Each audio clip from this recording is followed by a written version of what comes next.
Good morning students. अभी जो भी आप लोग बोलोगे वो अपने को अनम्यूट करके बोल लीजिएगा, क्योंकि मैंने सबको म्यूट करके रखा हुआ है ताकि कोई प्रॉब्लम नहीं आए आपका जो बैकग्राउंड नॉइज है उसकी वजह से। ठीक है, 10 बजे से ये मैं रेगुलर और आई विल ट्राई कि डेली और in alternate basis I will give different lectures to you all. तो सबसे पहले मैं स्टार्ट कर रही हूँ स्पेक्ट्रोस्कोपी से। केमिस्ट्री के कुछ ना कुछ टॉपिक्स मैं स्टार्ट करती रहूंगी ताकि आप लोगों को कोई प्रॉब्लम ना हो। नेक्स्ट टाइम से I will say all of you कि जो भी बच्चे पार्टिसिपेट करो इसमें, you should be with your name at least, और अगर पॉसिबल है तो नेम के साथ में बगल में वो भी लिख दे कि किस क्लास के हो आप। तो क्योंकि मुझे कुछ बच्चों से तो समझ में आ रहा है कि क्या हो, कुछ मेरे ही स्टूडेंट है तो समझ में आ रहा है, या पास आउट है तो समझ में आ रहा है। कुछ बच्चे ऐसे हैं जो अपने फोन के उससे, जैसे रेडमी या फिर सोनी या ऐसे मोबाइल से वो क्या कहते हैं ऑनलाइन है। तो आई शुड नो कि how many of you are doing this class, and also I should know कि कौन कौन बच्चे किस क्लास के कर रहे हैं। ओके, तो नेक्स्ट टाइम से आई एम, जैसे मैंने कहा कि या तो डेली ही या तो फिर ऑल्टरनेट डेज में अब मैं कुछ टॉपिक्स की क्लासेस रखूंगी। यही 40 to 50 मिनट्स की क्लासेस होंगी, और 5 मिनट के बाद मैं एंट्री क्लोज कर दूंगी। मतलब 5 मिनट के बाद अगर कोई क्लास में एंट्री करता है तो वो मैं नहीं होने दूंगी। उससे क्या प्रॉब्लम होती है कि डायरेक्ट आपका पढ़ा रही हूँ तो उसमें इंटरवेंशन होता है। ठीक है ना। तो अगर आपको क्लास, ऑब्वियसली अगर आप नॉलेज के लिए ले रहे हो, इसमें कोई सर्टिफिकेट तो मैं दे नहीं रही हूँ, केवल आपको पढ़ा रही हूँ। तो अगर आपको क्लास में इंटरेस्ट है तो आप you will be on the time, because it is for only 40 और 50 मिनट्स। ओके, तो now today's topic is spectroscopy. तो हम लोग स्पेक्ट्रोस्कोपी स्टार्ट करते हैं। स्पेक्ट्रोस्कोपी है क्या?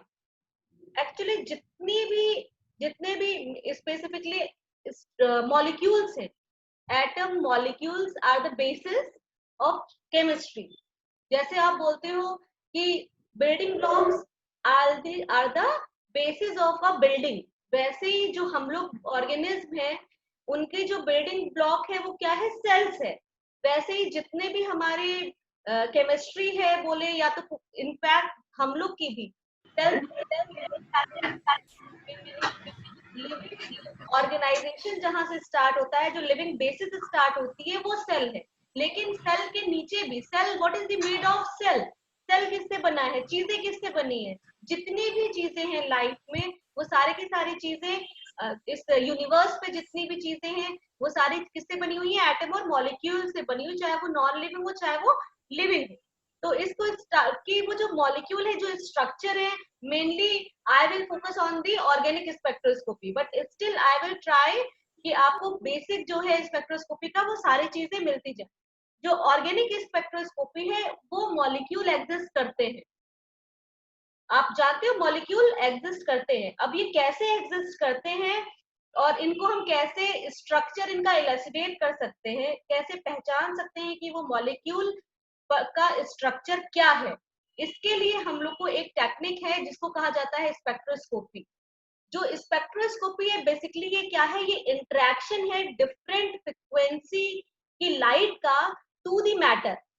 आपको पता है कि जो इलेक्ट्रोमैग्नेटिक रेडिएशंस होती हैं, या कोई भी जो लाइट है, जैसे सोलर से जो आपको लाइट मिलती है, या तो उसमें बहुत ढेर सारे इलेक्ट्रोमैग्नेटिक स्पेक्ट्रम्स होते हैं। ये आप लोग को दिख रहा होगा, ये जो स्लाइड मैंने शेयर की है, ये इलेक्ट्रोमैग्नेटिक स्पेक्ट्रम जो शेयर है, ये क्या है? देखिए, ये different ranges of wavelength, wavelength के हिसाब से इनका डिफरेंट रेंज है, और उनके हिसाब से डिफरेंट तरीके की लाइट्स होती हैं, वेव्स होती हैं। जैसे रेडियो वेव्स है, गामा रेज है, अल्ट्रावायलेट रेज है, इंफ्रारेड रेज है, माइक्रोवेव्स है, कॉस्मिक रेज है, एक्स रेज है। ठीक है, तो ये डिफरेंट तरीके की रेडिएशंस होती हैं जिनका की अलग अलग वेवलेंथ होता है और अलग अलग फ्रिक्वेंसी होती है। वेवलेंथ और फ्रिक्वेंसी ये बहुत बेसिक चीजें हैं, आप लोगों को पता होगा कि अगर एक सिनुसॉइडली अगर कोई वेव प्रोपोगेट कर रही है इलेक्ट्रिक फील्ड और मैग्नेटिक फील्ड के, तो उनके क्रस्ट और ट्रफ ऐसे करके वो जो वेव्स है वो चलती हैं। प्रोपोगेट करना मतलब चलना। अगर कोई इलेक्ट्रोमैग्नेटिक रेडिएशन होती है वो कैसे चलती है, वो वेव्स की तरह चलती है। जैसे वेव्स पानी की लहर आती जाती है वैसे आती जाती है। तो जब ऊपर उभार आता है तो वो क्रस्ट होता है, और जब नीचे आता है तो वो ट्रफ होता है। तो एक क्रस्ट से फिर एक क्रस्ट से क्रस्ट के बीच की जो दूरी होती है उसको वेवलेंथ कहा जाता है। और फ्रीक्वेंसी कहा जाता है कि एक पर्टिकुलर सेकेंड पे जितनी बार उस पे आपकी वो जाए, वेव्स जाए, तो वो फ्रीक्वेंसी और वेवलेंथ अलग अलग होती है पूरे इलेक्ट्रोमैग्नेटिक रेडिएशन की। उसके डिपेंडिंग अपॉन अलग अलग तरीके की इलेक्ट्रोमैग्नेटिक रेडिएशन में अलग अलग रेंजेस होते हैं। जैसे गामा रे, एक्सरे, अल्ट्रावायलेट रे, विजुअल, इसमें केवल वही दिखाया है इस टेबल में जो जो आपको काम का है। काम का मतलब कि जो स्पेक्ट्रोस्कोपी हम डील करते हैं नॉर्मल केमिस्ट्री लैंग्वेज में पढ़ते हैं। ओके, अब हम थोड़ा सा ये देखते हैं कि स्पेक्ट्रोस्कोपी मेनली है क्या। जैसे मैंने बताया कि ये जो इलेक्ट्रोमैग्नेटिक स्पेक्ट्रम है, डिफरेंट बहुत एक वाइड रेंज है वेवलेंथ का। वो इलेक्ट्रोमैग्नेटिक वो अलग अलग फ्रिक्वेंसी की जो रेडिएशंस आती है वो मैटर पे इंटरेक्ट करती है। जब इंटरेक्ट करती है इसका मतलब क्या है कि आकर के लड़ती है। जैसे आपने एक स्मॉल फिनोमिना पढ़ा, ये तो मैं वेव्स की बात बता रही हूँ। बीच में एक चीज और आपको बताती हूँ कि आपने पढ़ा होगा, क्योंकि यहाँ पे बीएससी एमएससी और उसके बाद के भी बच्चे हैं, तो मैं थोड़ा सा बेसिक से भी लेकर के चल रही हूँ ताकि आप लोग को क्लेरिफाई होती जाए चीजें। देखिए, जो भी स्पेक्ट्रम, जैसे मैंने बताया कि इलेक्ट्रॉन्स है, आपने फोटो इलेक्ट्रिक इफेक्ट पढ़ा होगा कि अगर कोई पर्टिकुलर रेडिएशन की पर्टिकुलर फ्रिक्वेंसी की लाइट किसी मैटर में पड़ती है, मैटर यहाँ पे क्या है, जो इलेक्ट्रॉन कैरिंग एलिमेंट्स हैं जिनको हम मेटल्स कहते हैं, वो इलेक्ट्रॉन इजेक्ट करते हैं। ठीक है, ये भी एक फिनोमिना है जिसको हम फोटो इलेक्ट्रिक इफेक्ट कहते हैं, जो पार्टिकल नेचर ऑफ लाइट पे और मैटर पे डिपेंड करता है। यहाँ पे जो स्पेक्ट्रोस्कोपी है वो वेव नेचर पे डिपेंड कर रही है, और एब्जॉर्प्शन स्पेक्ट्रोस्कोपी यहाँ पे मैटर पे जो लाइट पड़ रही है, अब वो लाइट क्या क्या करेगी उस पर डिपेंडेंट होगा आपकी स्पेक्ट्रोस्कोपी। हो सकता है कि जो रेडिएशन पड़ रही है मैटर पे वो क्या कर सकती है आपका, हो सकता है वो इलेक्ट्रॉन को इजेक्ट कर सकती है, या तो जो मॉलिक्यूल्स हैं बॉन्ड से बंधे रहते हैं वो बॉन्ड को वाइब्रेट कर सकती है। तो डिफरेंट तरीके की चीजें हो सकती हैं जब लाइट मैटर पे इंटरेक्ट करती है। तो दैट्स ऑल की स्पेक्ट्रोस्कोपी का डेफिनेशन यही है कि interaction with different frequency components of the electromagnetic spectrum. अब ये जो स्पेक्ट्रोस्कोपी है इसमें हम क्या क्या चीजें पढ़ते हैं, हम प्रोडक्शन पढ़ते हैं कि वो जो प्रोडक्शन हो रहा है लाइट का वो कहाँ से हो रहा है, सोर्स का, और वो आकर के जो जब लग रही है तो वो किससे लग रही है, लगने के बाद मैटर पे उसमें क्या चेंजेस आ रहे हैं, उनको हम कैसे मेजर कर सकते हैं, और फिर उस मेजरमेंट के बाद जो डेटा हमारे पास आएगा उसको एनालिसिस करने का तरीका देखते हैं और उसको इंटरप्रेट करने का तरीका देखते हैं। That's all. जो स्पेक्ट्रम है ये एक लैटिन वर्ड है जिसका मतलब होता है गोस्ट ऑफ स्पिरिट। तो how light interact with the matter quantitative, ये आपको बताता है कि सैंपल के साथ आपके मैटर के मॉलिक्यूल के साथ में कैसे क्वांटिटेटिवली ये इंटरेक्ट करता है। अब स्पेक्ट्रोस्कोपी को समझने के लिए बहुत ढेर सारे से कुछ आपके इसमें फिनोमिना दिए हुए हैं और कुछ बेसिक चीजें आपको जाननी जरूरी है जो हम वन बाय वन करके देखते जाएंगे। जो इमीडिएट क्वेश्चन आता है कि क्या what does light do to sample, मतलब कि जब मैटर से, यहाँ पे हम सैंपल कह रहे हैं अपने मैटर को क्योंकि हम अपना जो भी एनालिसिस करते हैं वो किसी सैंपल को लेके करते हैं, हमारा मॉलिक्यूल जो है वो सैंपल कहला रहा है यहाँ पे। तो जो सैंपल है उसमें जब लाइट इंटरेक्ट करती है तो वो क्या करेगा, किसी अलग अलग पर्टिकुलर रेडिएशन पड़ती है, तो वो जो अलग अलग पर्टिकुलर रेडिएशन पड़ रही है उसका क्या इफेक्ट होगा उस सैंपल पे। अब जब इंटरेक्ट किया तो वो स्पेक्ट्रम प्रोड्यूस करेगा। वो स्पेक्ट्रम कैसा प्रोड्यूस करेगा और किस तरीके का वो स्पेक्ट्रम, उसकी क्या कैरेक्टरिस्टिक होगी वो भी आगे पढ़ेंगे, और वो उसको हम मेजर कैसे कर सकते हैं उस स्पेक्ट्रम को, ये भी हम आगे पढ़ेंगे। नाउ ये आपने देखा कि इलेक्ट्रोमैग्नेटिक स्पेक्ट्रम के अलग अलग तरीके हैं। अब जो अभी मैंने आपको बताया कि डिफरेंट फ्रिक्वेंसी की लाइट अपने सैंपल पे पड़ेगी, तो वो जो सैंपल है उसको अलग अलग चीजें करेगा। जैसे अगर गामा रे पड़ती है तो उसकी वेवलेंथ लेस देन 1 पिकोमीटर होती है। आपको नैनोमीटर, पिकोमीटर और मिलीमीटर, माइक्रोमीटर, ये सारी चीजें आपने लेंथ ऑफ मेजरमेंट यूनिट पे पढ़ा होगा।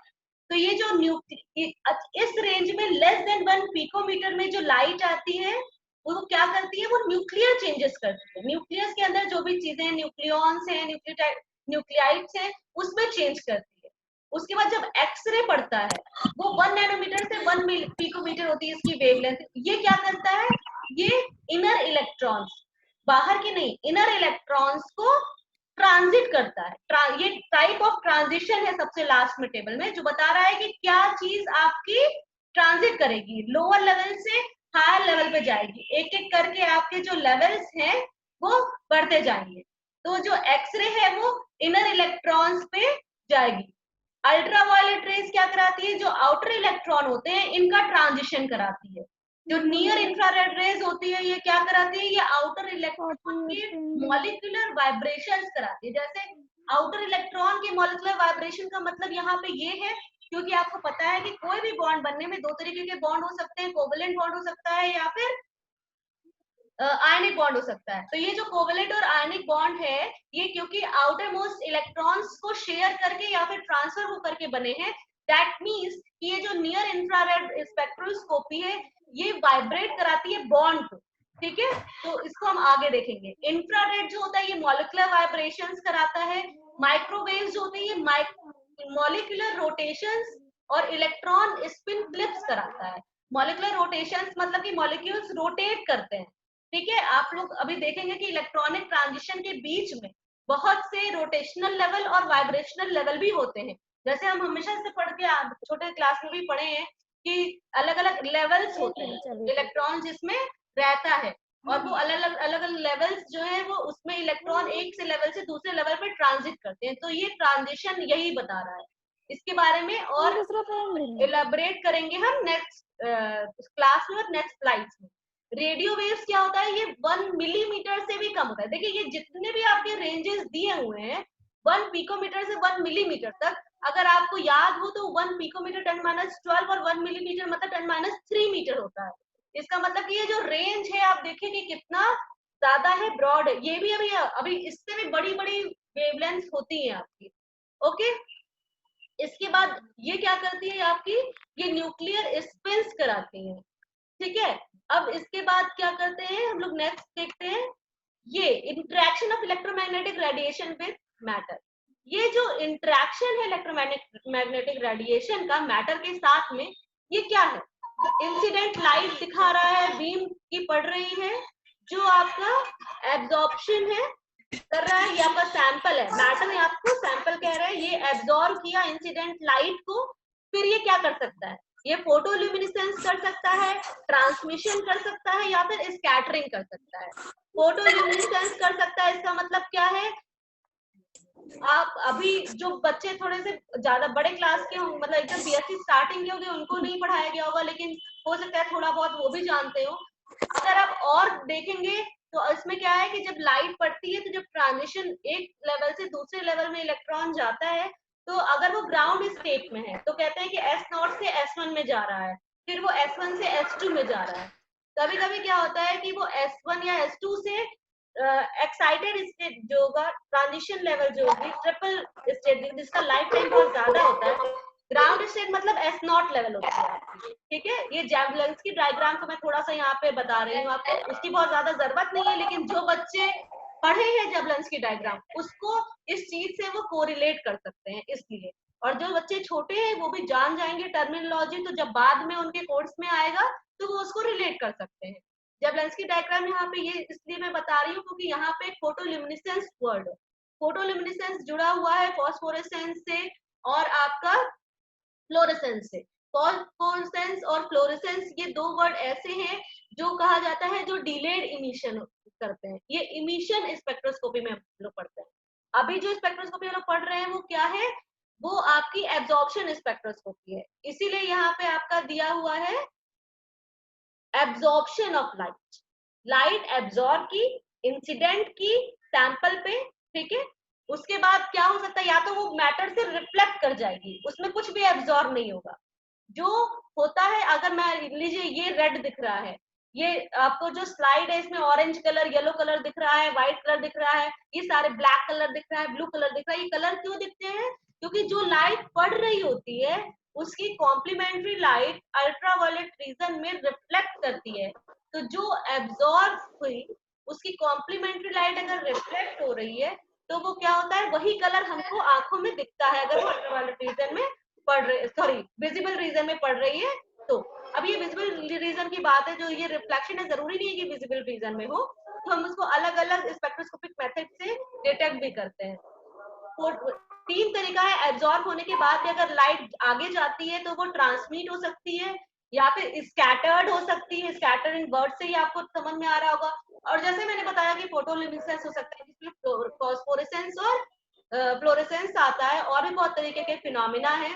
वो किसमें आते हैं कि जबलेंसी डायग्राम में जब आप पढ़ते हैं कि वो ग्राउंड स्टेट S0 में रहता है, फिर जब वो S1 और S2 में होता है, जब वो वापस आता है इमिट करके रेडिएशन, रेडिएशन भी आपके जो जब रिलैक्स करता है वो हायर स्टेट से लोअर स्टेट में, तो दोनों तरीके से कर सकता है आपका, मतलब रेडिएटिव प्रोसेस भी हो सकता है और नॉन रेडिएटिव प्रोसेस भी हो सकता है।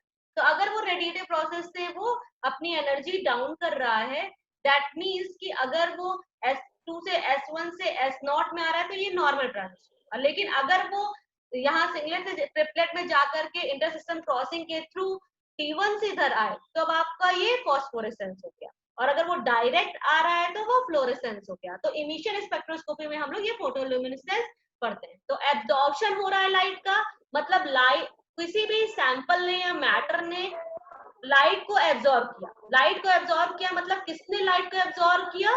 एटम ने। एटम ने लाइट को एब्जॉर्ब किया। उसके बाद आपने क्या किया, उस लाइट जो एब्जॉर्ब हुई वो क्या करेगी, वो जो जितनी भी उसमें जो भी चीजें हैं वो क्या करेगी, वो एक्साइटेड स्टेट में जाने की कोशिश करेगी। इमिशन क्या होता है कि जब वो एक्साइटेड स्टेट में चली गई है लाइट के पड़ने की वजह से, अब वो ग्राउंड स्टेट में आती है तो वो इमिट करती है रेडिएशन। उसको कहते हैं आपका transition from excited to ground state. और दीज स्पेशीज क्या इमिट करती है? फोटोन इमिट करती है। अभी आपका हम लोग देखेंगे कि एब्जॉर्प्शन ऑफ लाइट जो पड़ती है वो different types of transition involve करती है। Different types of transition involve करने का मतलब क्या है कि जब लाइट एब्जॉर्ब की बाय अ सब्सटेंस, तो जो एनर्जी है इलेक्ट्रोमैग्नेटिक रेडिएशन, अगर वो मैच करती है वो दो गैप, जो इधर ये जो दो गैप दिया है आपका, या अगर आप देख रहे हो तो E1 और E2 दो गैप दिया है, ये एनर्जी लेवल्स है, ठीक है। ये जो एब्जॉर्प्शन स्पेक्ट्रोस्कोपी में दिखा रहा है कि आपका एब्जॉर्प्शन गया ऊपर, एक्साइट लाइट पड़ी, HQ लाइट पड़ रही है, E1 पे पड़ी, एक्साइटेड होकर के आपका जो था जो भी आपके पार्टिकल है वो E2 में चले गए।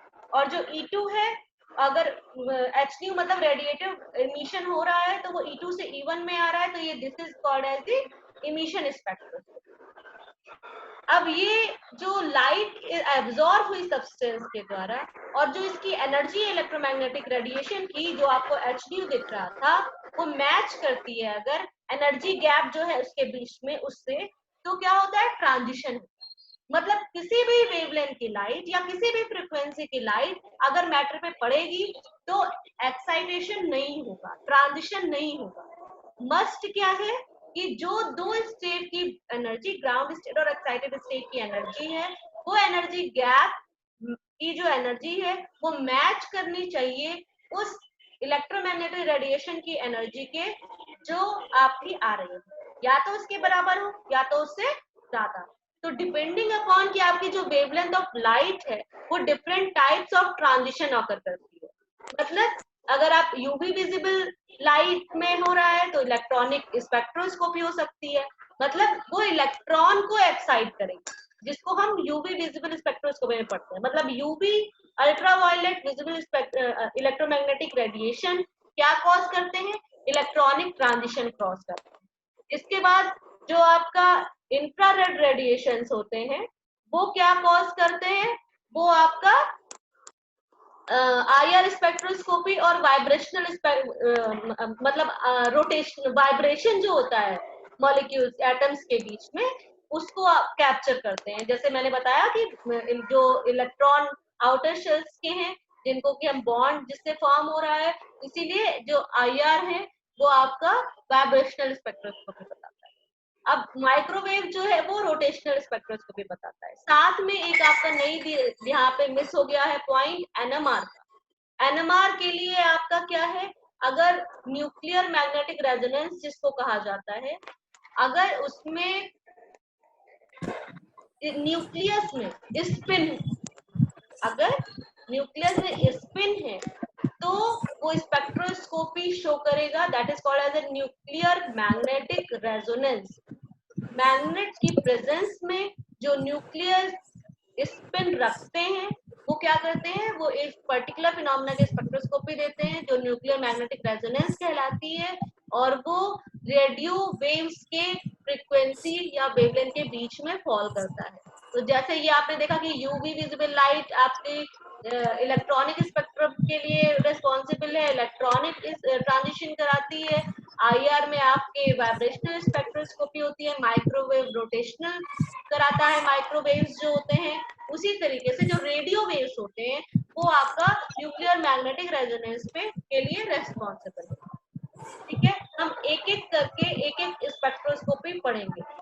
जो सबसे ज्यादा कॉमन स्पेक्ट्रोस्कोपी है स्ट्रक्चर इलुसिडेट करने के लिए जिसका यूज किया जाता है, वो आपकी अल्ट्रावायलेट विजिबल स्पेक्ट्रोस्कोपी है, इंफ्रारेड स्पेक्ट्रोस्कोपी है, और न्यूक्लियर मैग्नेटिक रेजोनेंस स्पेक्ट्रोस्कोपी। जो न्यूक्लियर मैग्नेटिक रेजोनेंस स्पेक्ट्रोस्कोपी है, इसका सबसे ज्यादा यूज किया जाता है क्योंकि ऑर्गेनिक मॉलिक्यूल्स को डिटरमाइन करने के लिए। जो इंफ्रारेड स्पेक्ट्रोस्कोपी होती है वो जनरली इनऑर्गेनिक मॉलिक्यूल्स के लिए यूज किया जाता है। जो रिसर्च लैबोरेटरी होती है इसके लिए ये स्पेक्ट्रोस्कोपी बहुत ही ज्यादा कॉमन है और बिना इनके काम नहीं चलता है। हम लोग स्टार्ट करेंगे यूवी विजिबल स्पेक्ट्रोस्कोपी से।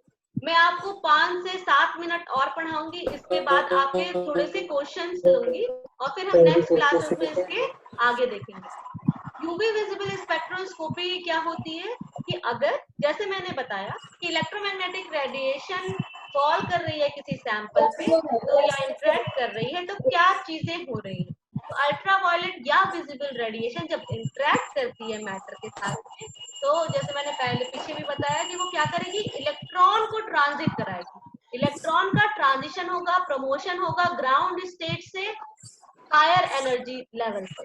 ओके, अब ये जो अल्ट्रावायलेट रीजन है ये कहां से कहां तक फॉल करता है, ये 190 से 380 नैनोमीटर तक फॉल करता है। ये जो विजिबल रीजन फॉल कर रहा है ये 380 से 750 नैनोमीटर तक के बीच में फॉल करता है।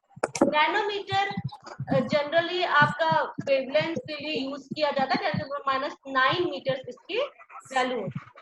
अब कोई भी स्पेक्ट्रोस्कोपी में ये बहुत ज्यादा कॉमन है कि पहले एक सोर्स होता है, एक आपका एनालाइजर होता है, एक डिटेक्टर होता है, ठीक है, और एक तो आपका सैंपल होता है, ये जिसको प्रोब भी कहा जाता है। तो यहाँ पे UV light, UV visible spectroscopy में जो लाइट सोर्स है आपका, ये क्या है, एक लाइट सोर्स है जिससे कि क्या निकलनी चाहिए, आपकी यूवी विजिबल लाइट निकलनी चाहिए। अगर आप यूवी विजिबल स्पेक्ट्रोस्कोपी पढ़ रहे हैं तो ऑब्वियसली आपको ऐसा सैंपल चाहिए जिसमें कि यूवी विजिबल लाइट इमिट हो रही है। तो एक लाइट सोर्स लिया, एक कॉलीमेटर लिया जो कि लेंस है, और वो उसको पास किया गया मोनोक्रोमेटर से। मोनोक्रोमेटर क्या करता है, क्योंकि जैसे आपको पता है कि मोनोक्रोमेटर मोनो नाम से पता चल रहा है, मोनो मतलब एक और क्रोम मतलब कलर। तो अगर डिफरेंट कलर्स के आपके लाइट है और उसको एक कलर का बनाना है, एक पर्टिकुलर एक रेंज में रहे, एक कलर का बनाना है, मतलब कि एक कलर भी आपका रेंज होता है, रेंज ऑफ वेवलेंथ होता है, ठीक है। तो वो रेंज ऑफ वेवलेंथ जो होगी वो कैसी होगी आपकी, हो सकता है ऐसे ही हो, जैसे अब आपकी अल्ट्रावायलेट रीजन जो है वो तो एक रेंज है, ठीक है। IR एक रेंज है, विजिबल एक रेंज है, जैसे 190 से 380 मीटर तक, तो ये एक बहुत बड़ा सा रेंज है। तो आपका मोनोक्रोमेटर प्रिज्म ऑफ ग्रेटिंग है जिससे पास होने के बाद जो वेवलेंथ सेलेक्टर होता है वो क्या करेगा, पर्टिकुलर वेवलेंथ सेलेक्ट करके पास करेगा। अब ये जो लाइट पास की वो एक पर्टिकुलर रेंज की हुई, एक पर्टिकुलर कलर की हुई, उसको सैंपल सॉल्यूशन से जो कि क्यूवेट में लेते हैं। क्यूवेट एक ग्लास का या क्वार्ट्ज का होता है स्पेसिफिक। उस क्वार्ट्ज में से क्या होता है कि पर्टिकुलर वेवलेंथ की लाइट पास करती है, और उसमें से जब पास करता है तो क्वेरी बेटा अभी 5 मिनट बाद बस मैं आपको क्वेरी के लिए सारे क्वेश्चंस दूंगी, है ना। तो सैंपल सॉल्यूशन जब क्यूवेट में रखा जाता है, जब इसको पास करेंगे, इंसिडेंट लाइट को आई नॉट दिया जा रहा है, और I2 इसका आपका क्या है, IT है, जो ये ट्रांसमिट होने के बाद जो लाइट निकल रही है, जो आप देख रहे हैं कि ये है। उसके बाद ये डिटेक्टर है जो डिटेक्ट कर रहा है कि कितनी लाइट पड़ी इसमें, और ये डिजिटल डिस्प्ले है जिसको कि मीटर स्केल से नाप सकते हैं 0.20 ऐसे करके। अब ये double beam UV visual spectrometer क्या होता है आजकल, ये जो नीचे एक इंस्ट्रूमेंट आपको दिख रहा है, ये रिप्रेजेंटेटिव फोटो है यूवी विजुअल स्पेक्ट्रोफोटोमीटर का।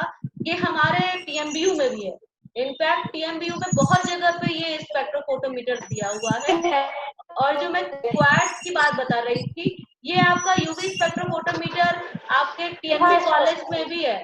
अगर सारे बच्चे TNB कॉलेज के ही हो, आई डोंट नो एग्जैक्टली कि सारे बच्चे आपके TNB कॉलेज के ही हो कि नहीं हो, लेकिन अगर TNB कॉलेज के ही हो सारे बच्चे, तो ये मैं बता दूं कि TNB में भी है, ठीक है।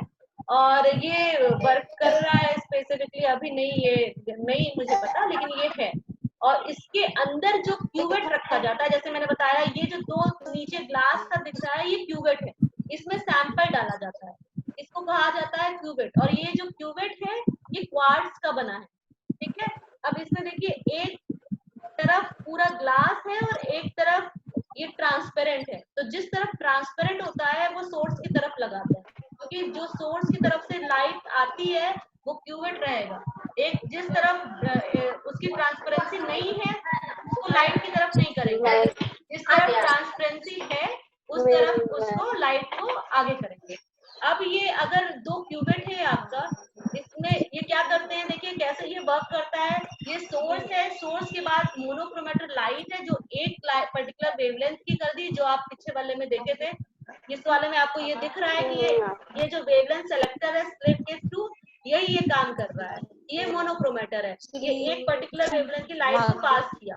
उसके बाद स्पेक्ट्रोफोटोमीटर में जो स्पेक्ट्रोफोटोमीटर है इसमें आपका क्यूवेट रखा जाता है, और बीच में मिरर्स दिए होते हैं ताकि जो लाइट है वो पढ़ करके कहाँ पे चली जाए आपके, वो डायरेक्ट पढ़ करके आपके रेफरेंस दो रखा जाता है।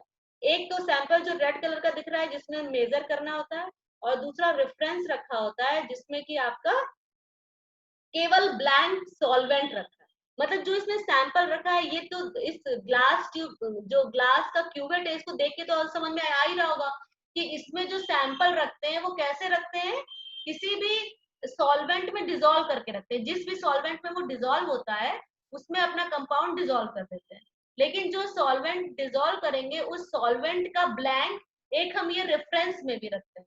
तो ये रेफरेंस में रखा, और नीचे ये सैंपल है, और फिर से एक मिरर डैश ऐसे दिख रहे हैं आप, ये मिरर है, और फिर वो डिटेक्टर के पास जाता है। और डिटेक्टर के पास हर आजकल जितने भी स्पेक्ट्रोफोटोमीटर या कोई भी स्पेक्ट्रोस्कोपी आती है उसके एनालाइजर, डेटा एनालाइजर अलग से एक सॉफ्टवेयर होता है, थैंक्स टू सॉफ्टवेयर इंजीनियर्स कि बहुत से सॉफ्टवेयर बन गए। तो वो जो सॉफ्टवेयर थे वो हम लोगों को ईज के लिए दिए गए हैं, जो कि आराम से डिटेक्ट हो सकता है, ठीक है। और डिटेक्ट होने के बाद फिर वो एनालाइज करने का तरीका हमको पता होना चाहिए। अब ये जो लाइट पड़ी, ये रेड कलर का आपने सैंपल देखा, इस सैंपल से क्या हो रहा है, इंसिडेंट लाइट पड़ रही है आई नॉट की। और जैसे मैंने वहां दो स्लाइड पहले दिखाया था कि IT है, उसी IT को I लिखा हुआ है यहाँ पे, कि ये जो आई नॉट है ये इंसिडेंट लाइट पड़ रही है, और ये जो I है ये इससे पास हो रही है, ट्रांसमिट हो रही है। तो जो लैम्बर्ट बियर्स लॉ है, this is the basic of UV visible spectrometer, कि log 10 I naught by I, this is called as the epsilon. ये ग्रीक लेटर है जिसको एप्सिलॉन कहा जाता है। L है जो कि लेंथ ऑफ सॉल्यूशन है, और लेंथ ऑफ सॉल्यूशन है जिससे कि लाइट पास करती है, मतलब ये जो क्यूबिट है जितना उतना उसकी डिस्टेंस होगी। और सी जो है वो concentration of solution. Concentration of solution मतलब जैसे मैंने आपको बताया कि कोई भी जब भी सैंपल हम मेजर करते हैं तो उसको किसी ना किसी सॉल्वेंट में डालते हैं, तो जब सॉल्वेंट में डालते हैं तो क्या है, वो पर्टिकुलर किसी कंसेंट्रेशन का होगा, ठीक है। जैसे आपने कहा था ना मोलैरिटी, मोलैलिटी, नॉर्मेलिटी, और वॉल्यूम पर वॉल्यूम, ग्राम पर वॉल्यूम, बहुत ढेर सारे स्ट्रेंथ के तरीके हैं या कंसेंट्रेशन को जानने के तरीके हैं, उसी में से किसी भी एक तरीके में आप उसको मेजर किए रहेंगे। यहाँ पे मोल पर डेसीमीटर क्यूब में फॉर्मूले में रखा है, फॉर्मूले में उसी में रखना है जिसमें आपके यूनिट में दिया हुआ है। अब ये क्या है आपका, तो एब्जॉर्प्शन क्या हो गया, log 10 I naught by I हो गया is equal to epsilon L C. I naught क्या है आपका, radiation coming in, I is the radiation coming out, ठीक है। जो रेडिएशन आ रही है वो आई नॉट है, जो जा रही है वो आई है।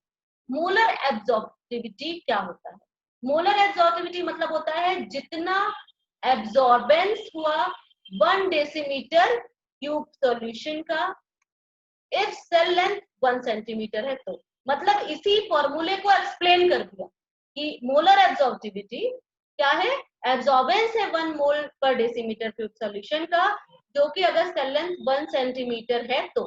अब जो इंटेंसिटी है एब्जॉर्प्शन बैंड की यूवी में एक्सप्रेस जो किया जाता है वो मोलर एब्जॉर्बिविटी के फॉर्म में ही किया जाता है। वो मैक्सिमम एब्जॉर्प्शन है जिसको एप्सिलॉन मैक्स भी कहा जाता है, ठीक है। डिफरेंट ट्रांजिशंस होते हैं यूवी स्पेक्ट्रोस्कोपी में, एब्जॉर्प्शन स्पेक्ट्रोस्कोपी हो सकता है या इमिशन स्पेक्ट्रोस्कोपी हो सकता है। जिस मॉलिक्यूल में जिस तरीके के बॉन्ड होंगे उस तरीके के उसमें इलेक्ट्रॉन इन्वॉल्व होंगे। मतलब अगर शेयरिंग हो रही है तो आपने देखा जो मेनली ऑर्गेनिक, आई विल, जैसे मैंने स्टार्टिंग में कहा, I will only deal with the organic molecules. तो ऑर्गेनिक मॉलिक्यूल्स अगर हैं तो अगर वो एल्केन है तो केवल उसमें सैचुरेटेड बॉन्ड्स होते हैं, तो दैट मीन्स कि वो केवल सिग्मा बॉन्ड रखेंगे। अगर वो डबल बॉन्ड रखे हैं तो दैट मीन्स कि वो पाई बॉन्ड और डबल बॉन्ड, मतलब पाई बॉन्ड और सिग्मा बॉन्ड दोनों रखेंगे। और अगर किसी मॉलिक्यूल में ऐसा है कि लोन पेयर कंटेनिंग मॉलिक्यूल है तो उसमें आपके एन भी होगा, नॉन बॉन्डिंग इलेक्ट्रॉन भी होगा। तो जो ट्रांजिशन है वो डिपेंड करेगा कि अलग अलग इलेक्ट्रॉनिक ट्रांजिशंस होते हैं। सबसे नीचे सिग्मा होता है, उसके ऊपर पाई होता है, फिर नॉन बॉन्डिंग होते हैं, फिर एंटी बॉन्डिंग और लेवल से स्टार्ट हो जाते हैं, जैसे कि पाई एंटी बॉन्डिंग और सिग्मा एंटी बॉन्डिंग। तो ये जैसे आपको दिखा रहा है, तो बेस्ड ऑन द फिनोमिना जो कि इन्वॉल्व हो रहा है हम एब्जॉर्प्शन या इमिशन स्पेक्ट्रोस्कोपी को डिफाइन कर सकते हैं। अगर वो एब्जॉर्ब होने से हो रही है that is called as absorption spectroscopy, और अगर इमिट होने की वजह से हो रही है तो that is called as emission spectroscopy. तो आपका जो ट्रांजिशन है, मेनली ये जो ट्रांजिशन है ये आपको क्या बता रहा है कि वेवलेंथ के ऊपर बता रहा है, N to sigma star transition हो रहा है कि sigma to sigma star transition हो रहा है, कि N to pi star transition हो रहा है कि pi to pi star transition हो रहा है। इतने तरीके के ट्रांजिशंस आपके पॉसिबल हैं। अब why does band appear in UV spectrum? Okay, क्यों बैंड अपीयर करता है, मतलब एक बड़ा सा ब्रॉड सा थोड़ा सा स्पेक्ट्रम होता है। ये ऐसा इसलिए होता है, आप दूसरे स्पेक्ट्रोस्कोपी अभी पढ़ोगे नेक्स्ट क्लासेस में तो आप क्या देखोगे कि जो नॉर्मल स्पेक्ट्रोस्कोपी आगे क्लासेस में आप देखोगे वो बड़ी शार्प होती है। लाइक एनएमआर स्पेक्ट्रोस्कोपी को हम देखें तो एक सिंगल पीक सी आ सकती है, सिंगल। लेकिन ये जो यूवी स्पेक्ट्रोस्कोपी होती है ये थोड़ी सी ब्रॉड होती है। क्यों होती है, क्योंकि जो इसका ट्रांजिशन होता है वो इलेक्ट्रॉनिक ट्रांजिशन, और इलेक्ट्रॉनिक ट्रांजिशन मैंने जो पहले आपको बताया कुछ दिन देर पहले कि जो इलेक्ट्रॉनिक ट्रांजिशन है वो एसोसिएटेड होते हैं वाइब्रेशनल सब लेवल्स के और रोटेशनल सब लेवल्स के। जैसे ये फिगर में दिखाया है कि जो वाइब्रेशन और रोटेशनल एनर्जी लेवल्स है ये इलेक्ट्रॉनिक लेवल्स में सब लेवल्स के फॉर्म में होते हैं। मतलब कि इलेक्ट्रॉनिक लेवल्स हैं और उसके बीच में बहुत से रोटेशनल और बहुत से वाइब्रेशनल सब लेवल्स हैं, जिसकी वजह से क्या होता है कि इलेक्ट्रॉनिक ट्रांजिशन तो होता है, साथ साथ में बहुत से छोटे छोटे छोटे छोटे ये जो लेवल्स है इसमें भी ट्रांजिशन होता है। तो ये रीजन है आपका कि जो ये 525 नैनोमीटर पे दिया है ये एक एग्जैक्ट आप लैम्डा मैक्स निकाल सकते हो, लेकिन फिर भी स्टिल ये हमेशा ब्रॉड आता है। ओके, और ये जैसा आएगा उस हिसाब से इसके कलर होंगे। अब जो इलेक्ट्रॉनिक ट्रांजिशन होता है और कुछ सिलेक्शन रूल है, जो wavelength of the light absorb will depend on the energy gap between two electronic levels। ये आपको भी पहले ही बताया। जो हायर एनर्जी गैप होता है वो क्या एब्जॉर्ब करेगा, शॉर्टर वेवलेंथ एब्जॉर्ब करेगा, ठीक है। क्योंकि एनर्जी जो होती है आपकी, जो फ्रिक्वेंसी होती है और जो वेवलेंथ होती है वो इनवर्सली प्रोपोर्शनल होती है। तो जितना ज्यादा वेवलेंथ उतनी कम एनर्जी, उतना ही कम फ्रिक्वेंसी। तो ये जो डिफरेंट लेवल्स दिए, sigma bonding, non bonding, anti bonding, pi का और सिग्मा का एंटी बॉन्डिंग, ये अलग अलग रूल है। कुछ सिलेक्शन रूल्स हैं। सिलेक्शन रूल क्या होते हैं, जो हमें बताते हैं कि जो ट्रांजिशन हो रहा है एनर्जी लेवल्स के बीच में, वो कुछ रूल से रेस्ट्रिक्टेड है। ऐसा नहीं है कि जितने भी ट्रांजिशन हो रहे हैं वो सारे के सारे पॉसिबल है। अगर जितने भी ट्रांजिशन हैं और वो सारे के सारे ट्रांजिशन अगर पॉसिबल हो रहे होते तो क्या होता, आप बताइए। तो ट्रांजिशन लेवल जितने सारे के सारे, बहुत ढेर सारे हमारे में ब्लड सा आता, ठीक है, बहुत ढेर सारा, बहुत ब्लड सा आता, मतलब क्या है कि बहुत ढेर सारे एनर्जी लेवल्स आते, बहुत से एनर्जी लेवल्स आते। तो इसलिए कुछ रूल्स से बंधे हुए हैं, और जो रूल से बंधे हुए हैं वो क्या है आपके, जो स्पिन क्वांटम नंबर है इलेक्ट्रॉन का, वो चेंज नहीं करना चाहिए जब इलेक्ट्रॉनिक ट्रांजिशन हो रहा है तो।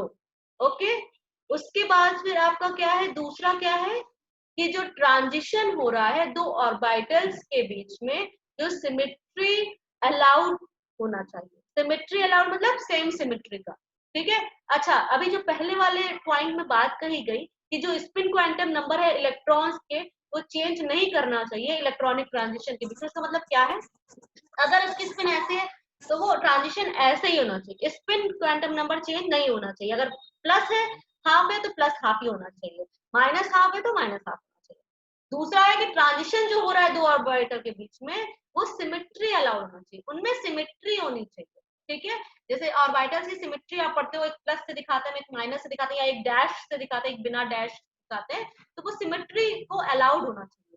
उसी तरह तो इस पे डिपेंडेंट अलाउड और फॉरबिडन ट्रांजिशंस होते हैं कि कोई भी ट्रांजिशन जो कि सिलेक्शन रूल के हिसाब से अगर अलाउड है तो उसको अलाउड ट्रांजिशन कहा जाता है, नहीं तो फॉरबिडन ट्रांजिशन कहा जाता है। और ये सबसे इम्पोर्टेंट लाइन है जो आपके बहुत से ऑब्जेक्टिव क्वेश्चंस में, कॉम्पिटिशन्स में भी आती है और आपके एग्जाम के क्वेश्चंस में भी आती है कि मोस्ट इम्पोर्टेंटली फॉरबिडन ट्रांजिशन कौन है, जो सबसे ज्यादा ऑब्जर्व होते हैं, कॉमन है, जिसको हम देखते हैं, वो है N to pi anti bonding transition. मतलब N to pi anti bonding transition जो है वो फॉरबिडन ट्रांजिशन होता है, जो सबसे ज्यादा ऑब्जर्वेबल है। ऐसा नहीं है कि और बहुत से ऐसे ट्रांजिशन हैं जो भी कि वो भी फॉरबिडन होते हैं, लेकिन ये N to pi anti bonding ये मोस्ट ऑब्जर्वेबल है। ओके, इसके बाद कुछ एग्जाम्पल है इलेक्ट्रॉनिक ट्रांजिशन का, इसमें बहुत ढेर सारा है अभी, लेकिन मैं थोड़ा सा बस बता देती हूँ आपका। अगर कंजुगेटेड एल्कीन्स है, कंजुगेटेड एल्कीन्स मतलब कि पाई, उसमें क्या है, पाई अल्टरनेट सिग्मा और डबल बॉन्ड है। तो अगर अल्टरनेट सिग्मा और डबल बॉन्ड है तो ऐसे एल्कीन्स को क्या कहा जाता है, कॉन्जुगेटेड कहा जाता है। और अगर ये कॉन्जुगेटेड नहीं है तो आपके हो सकता है बहुत दूर दूर हो डबल बॉन्ड, एक दूसरे से मतलब नहीं रखते हो। तो इन अनकंजुगेटेड एल्कीन्स, जैसा इसमें कहा गया है, अनकंजुगेटेड एल्कीन्स मतलब कि अल्टरनेट नहीं है आपके डबल बॉन्ड, तो पाई टू पाई एंटी बॉन्डिंग जो ट्रांजिशन होता है वो 170 टू 190 नैनोमीटर के बीच में होता है। लेकिन जो कंजुगेशन है, अगर कंजुगेशन हो जाए उसमें, मतलब अगर वही डबल बॉन्ड जो कंजुगेशन में नहीं है अगर वो कंजुगेशन में आ जाए तो क्या हो जाएगा, उसमें बैथोक्रोमिक शिफ्ट हो जाएगी। बैथोक्रोमिक शिफ्ट मतलब कि शिफ्टिंग टू लॉन्गर वेवलेंथ, जो वेवलेंथ अभी जितने पे आ रहा था, एब्जॉर्ब कर रहा था, जितने पे ट्रांजिशन हो रहा था, वो क्या होगा, वो थोड़ा सा बढ़ जाएगा, लॉन्गर वेवलेंथ। क्यों ऐसा होता है, क्योंकि कंजुगेशन बढ़ने के साथ साथ जो एनर्जी लेवल्स है वो घटते जाते हैं। अभी अभी आपने पढ़ा कि जो एनर्जी होती है और जो वेवलेंथ होता है वो इनवर्सली प्रोपोर्शनल होता है। तो अगर कंजुगेशन बढ़ा तो एनर्जी गैप कम, एनर्जी गैप कम तो आपका वेवलेंथ हायर। तो इसीलिए लिखा है कि आपका कंजुगेशन बढ़ता है तो शिफ्ट हो जाता है लॉन्गर वेवलेंथ में, जिसको रेड शिफ्ट भी कहा जाता है या बैथोक्रोमिक शिफ्ट कहा जाता है। जैसे अगर 1,3 ब्यूटाडाइन है और 2,3 डाइमिथाइल 1,3 ब्यूटाडाइन है, इसको स्ट्रक्चर को ड्रॉ करके देखिएगा, यही आप लोग का होमवर्क है। आप लोग इसको करके चैट बॉक्स में अगर चाहें तो अभी भी डाल सकते हैं, दोनों का स्ट्रक्चर बना करके डालिए। कि ये क्या है आपका, कि देखिए लैम्डा मैक्स इसका 217 है, इसका 226 है। ठीक है, ये क्या हो रहा है, जो सॉल्वेंट एक में हेक्सेन लिया गया, एक में साइक्लोहेक्सेन लिया गया है। तो जो आपका कार्बोनिल्स होते हैं, जैसे कार्बोनिल्स में, अच्छा इसमें ब्यूटाडाइन में देखिए 217 है, मतलब कि कम है लैम्डा मैक्स, और 2,3 डाइमिथाइल 1,3 ब्यूटाडाइन में क्या है, ज्यादा है। यहाँ पे ये कंजुगेशन नॉन कंजुगेशन का नहीं है, यहाँ पे आपका जो डाइमिथाइल सब्स्टिट्यूएंट आ जा रहा है उसकी वजह से लैम्डा मैक्स पे अफेक्ट आ रहा है। ठीक है, अगर आपका कॉन्जुगेटेड नॉन कॉन्जुगेटेड है, ये मैं आपको दिखा रही हूँ, ये देखिए इसमें आपका साफ साफ दिख रहा है आपको कि इथिलीन है, ब्यूटाडाइन है और हेक्साट्राइन है। इन तीनों में आपको दिख रहा है कि जो एनर्जी गैप है वो क्या हो गई, कम होती जा रही है कंजुगेशन की वजह से। तो जब कंजुगेशन की वजह से एनर्जी गैप कम हो रहा है तो क्या हो रहा है, वेवलेंथ हायर शिफ्ट हो रहा है, बैथोक्रोमिक शिफ्ट हो रही है। ओके, उसके बाद अगर कार्बोनिल्स की बात करें आप, तो पाई टू पाई एंटी बॉन्डिंग जो है वो 190 नैनोमीटर में, इसका एप्सिलन 900 होता है, और N to pi anti bonding जो होता है वो 280 नैनोमीटर में आपके एब्जॉर्ब करता है। जो लोअर वैल्यू होती है एप्सिलन की N to pi anti bonding transition में, वो किस वजह से आती है, सिमेट्री फॉरबिडन ट्रांजिशन की वजह से आती है, इसीलिए वो कम है। जहां जहां पे वो अलाउड होगा उसमें वैल्यू ज्यादा होगी, जहां जहां पे फॉरबिडन होगा कम होगा, वहां पे वैल्यू थोड़ी कम हो जाएगी, इसीलिए वो फॉरबिडन है तो उसकी वैल्यू थोड़ी सी कम हो गई है। अब कुछ टर्मिनोलॉजीज है यूवी स्पेक्ट्रोस्कोपी में, जैसे कि क्रोमोफोर। क्रोमोफोर मतलब क्या होता है, ऐसा मॉलिक्यूल जो कलर दे रहा है, उसमें चाहे आपके डबल बॉन्ड्स हो या कोई ईस्टर एमाइड, कोई नाइट्रोजन की वजह से NO2 हो, NH2 हो, ओके, और या C double bond CO, C double bond, मतलब कि ऐसा ग्रुप जो कि जो अनसैचुरेटेड हो और वो रेस्पॉन्सिबल हो इलेक्ट्रॉनिक एब्जॉर्प्शन के लिए, वो क्रोमोफोर कहलाता है। ऑक्सोक्रोम क्या होता है, कि जो सैचुरेटेड ग्रुप होता है, नॉन बॉन्डेड इलेक्ट्रॉन्स होते हैं जो अटैच होते हैं किसी क्रोमोफोर से, मतलब एज इट इज जो ऑक्सोक्रोम होता है वो रेस्पॉन्सिबल नहीं होता है कलर के लिए, कलर इम्पार्टेशन के लिए नहीं रेस्पॉन्सिबल होता है, हाँ, लेकिन वो रेस्पॉन्सिबल है कलर को बढ़ाने और घटाने के लिए। तो जो ऑक्सोक्रोम होता है वो सैचुरेटेड ग्रुप होता है, नॉन बॉन्डेड इलेक्ट्रॉन्स होते हैं उसमें, और जब वो अटैच रहता है क्रोमोफोर के साथ में, तो जो वेवलेंथ होता है या इंटेंसिटी होती है वो उसको अफेक्ट करता है, ऑल्टर करता है, मतलब वो चेंज कर सकता है, घटा भी सकता है, बढ़ा भी सकता है। जैसे बैथोक्रोमिक शिफ्ट है, अगर हायर वेवलेंथ की तरफ शिफ्ट होता है तो उसको बैथोक्रोमिक शिफ्ट कहा जाता है या रेड कहा जाता है। हिप्सोक्रोमिक शिफ्ट मतलब अगर वही जो शिफ्ट हो रही है वेवलेंथ की वो कम वेवलेंथ की तरफ हो जाए तो उसको क्या कहते हैं, आपका हिप्सोक्रोमिक शिफ्ट कहते हैं। और हाइपरक्रोमिक इफेक्ट और हिप्सोक्रोमिक इफेक्ट, हाइपोक्रोमिक इफेक्ट क्या है आपका, हाइपरक्रोमिक इफेक्ट और हाइपोक्रोमिक इफेक्ट, ये इंटेंसिटी में चेंज की वजह से है। अगर इंक्रीज हो जाती है इंटेंसिटी तो वो हाइपरक्रोमिक इफेक्ट है, और अगर ये डिक्रीज हो जा रही है इंटेंसिटी तो वो हाइपोक्रोमिक। ये घटना बढ़ना ये क्या है, ये मेनली आपका क्या है, जब आपको कोई ग्रुप लग जाए जो उसको इनहेंस कर दे, मतलब ऑल्टर कर दे, या तो इनहेंस कर दे या डिक्रीज कर दे। ठीक है, तो क्रोमोफोर एज इट इज खुद ही इम्पार्ट करते हैं कलर, जो ऑक्सोक्रोम है वो क्या करते हैं, असिस्ट करते हैं। जैसा यहाँ पे आपको बताया था कि ये जो पहला फिगर है ये यही बता रहा है कि जो कंजुगेशन होता है वो क्या करता है, एनर्जी गैप को कम कर देता है, तो आपका हायर वेवलेंथ की तरफ वो शिफ्ट हो जाता है आपका एब्जॉर्प्शन। अब ये जो नीचे वाला फिगर है ये बता रहा है कि हाईली कंजुगेटेड नेचुरल प्रोडक्ट्स दिखाए आपके, जो अपने आप कलर्ड है। बहुत से आपके नेचुरल कलरिंग मटेरियल्स, डाइज और ये सारी चीजें आप नेचर में पढ़ते हैं, बहुत से आपके नेचुरल प्रोडक्ट्स हैं या जो भी चीजें डाई है, ये क्या है, बीटा कैरोटीन। बहुत से कलर्ड देखते होंगे आप नेचर में, जो नेचुरल कलर्स के फॉर्म में होते हैं, उसमें कोई ना कोई क्रोमोफोर होता है, और मे भी उसमें ऑक्सोक्रोम भी प्रेजेंट हो जो कलर को इनहेंस या वो करे। ठीक है, तो ये एग्जाम्पल है। अब आपका जो यूवी स्पेक्ट्रोस्कोपी है इसका एग्जिस्ट खत्म हो गया है, तो अब हम लोग इसको नेक्स्ट क्लास में थोड़ा सा और कंजुगेशन वाला आपका पढ़ेंगे। ओके, अब आप प्लीज जिनको जिनको क्वेरी है वो आप लोग पूछ लें। सुमित ने चैट बॉक्स में लिखा था फोटोल्यूमिनेसेंस के लिए, तो बेटा फोटोल्यूमिनेसेंस मैंने जैसे बताया आपको कि फोटोल्यूमिनेसेंस वही है, दो तरीके के हो सकते हैं आपको, या तो फिर फॉस्फोरेसेंस या फिर आपके फ्लोरेसेंस। अगर वो डायरेक्ट S1 S2 से S0 में आ रहा है तो ये फ्लोरेसेंस फिनोमिना हुआ, और वो T1 से अगर वो S0 में आ रहा है तो फिर ये फॉस्फोरेसेंस हुआ। मतलब इमिशन स्पेक्ट्रोस्कोपी के बारे में पढ़ते हैं फोटोल्यूमिनेसेंस में, वो आपका डिलेड इमिशन और फास्ट इमिशन होती है, उसको कहते हैं। आगे सोनल ने रिप्लाई भी कर दिया है कि photoluminescence is light emission from any form of matter after the absorption of photon. तो उसी का मतलब है ये कि फोटोल्यूमिनेसेंस क्या होता है, इमिशन स्पेक्ट्रोस्कोपी होती है, ठीक है। अगर वो T1 से वो नॉर्मल में आ रही है या फिर आपका उसमें आ रही है। तो सुमित समझ में आया आपको फोटोल्यूमिनेसेंस?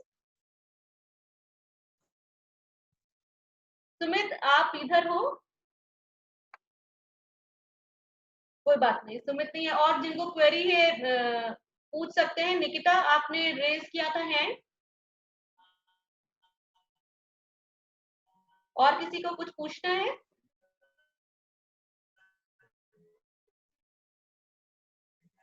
सोनल, आलोक?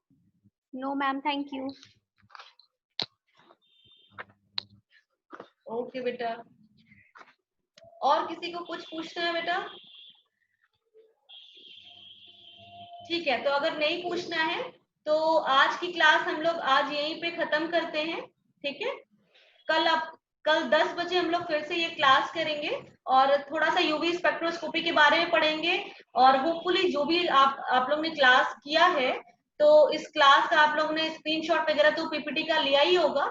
नहीं भी लिया है तो ये पीपीटी मैं टीएनबी की साइट पे शेयर कर दे रही हूँ, और साथ में ये जो मैंने रिकॉर्डिंग की है ये भी मैं यूट्यूब पे डाल दूंगी। तो ये आप लोग के लिए बहुत बेनिफिशियल, अगर आप लोग इससे इतनी स्लाइड से आप लोगों को कुछ समझ में आ जाए तो ये मेरे लिए बहुत अच्छी बात है। तो हम लोग नेक्स्ट कल मिलते हैं 10 बजे। आपको मैं मीटिंग आईडी वगैरह भेज दूंगी और इसी को कंटिन्यू करेंगे आगे, ठीक है। राहुल आप भी मुझे दिख रहे हैं, स्टार्टिंग से ही है, समझ में आ रहा है?